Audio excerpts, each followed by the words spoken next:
प्रिय विद्यार्थियों, प्राचीन भारतीय इतिहास के साक्ष्यों से संबंधित हमारे इस टॉपिक को आगे बढ़ाते हुए आज के इस वीडियो में हम चर्चा करेंगे पुरातात्विक साक्ष्यों या पुरातात्विक स्रोतों के विषय में। सबसे पहले मैं आपको बताना चाहूँगी कि पुरातत्व कहते किसे हैं, पुरातत्व होता क्या है। पुरातत्व वह विज्ञान है जिसके माध्यम से पृथ्वी के गर्भ में छिपी हुई सामग्रियों की खुदाई कर प्राचीन काल के लोगों के भौतिक जीवन का ज्ञान प्राप्त किया जाता है। प्राचीन इतिहास के ज्ञान के लिए पुरातात्विक प्रमाणों से बहुत अधिक सहायता मिलती है। ये साधन अत्यंत प्रामाणिक है तथा इनसे भारतीय इतिहास के अनेक अंध युगों या डार्क एजेस पर प्रकाश पड़ता है।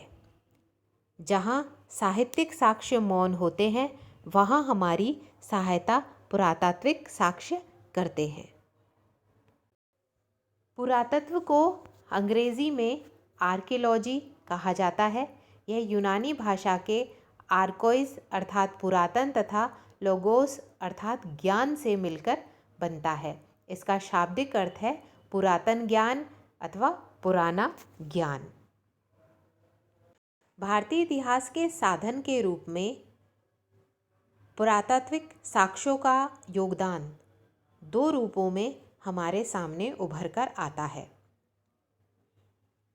पहला है स्वतंत्र प्रकाशक के रूप में। इसके अंतर्गत भारतीय इतिहास के उस कालखंड की जानकारी मिलती है जब मानव को लिपि का ज्ञान नहीं था। जैसे भारत के पुरापाषाण काल, मध्य पाषाण काल, नवपाषाण काल, ताम्रपाषाण काल, इस काल की जानकारी के लिए हम पूर्ण रूप से पुरातात्विक साक्ष्यों पर निर्भर हैं।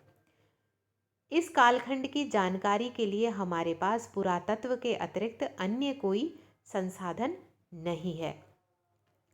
वस्तुतः यह वह काल था जो लिपि ज्ञान से पूरी तरह से रहित था।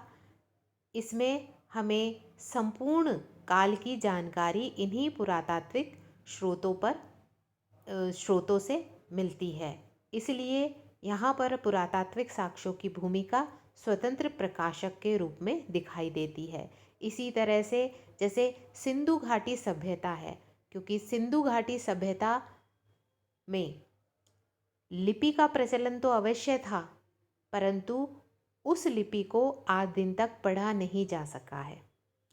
इसलिए सिंधु घाटी सभ्यता का संपूर्ण ज्ञान हमें पुरातात्विक साक्ष्यों के आधार पर ही होता है। यहाँ से खुदाई में प्राप्त सामग्री के आधार पर ही हम उनके सामाजिक, आर्थिक और राजनीतिक तथा सांस्कृतिक जीवन का मात्र अंदाज़ा लगा सकते हैं। तो ये तो है पुरातात्विक साक्ष्यों के स्वतंत्र प्रकाशक के रूप में निभाई जाने वाली भूमिका। दूसरा है संशोधक, समर्थक या परिवर्धक के रूप में पुरातात्विक साक्ष्य किस प्रकार काम करते हैं।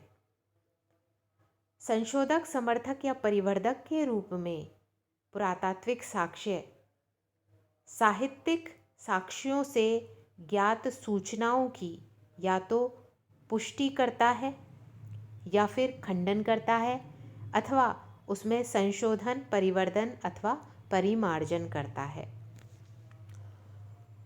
उदाहरण के लिए पुष्यमित्र शुंग के अयोध्या अभिलेख में हमें ज्ञात होता है कि उसने 2 अश्वमेध यज्ञ किए। पुष्यमित्र शुंग के अश्वमेध यज्ञ करने की जानकारी हमें साहित्य से भी मिलती है। अतः यहाँ पर पुरातात्विक साक्ष्य जो है साहित्यिक साक्ष्यों द्वारा प्रदान की गई सूचना की पुष्टि कर रहा है।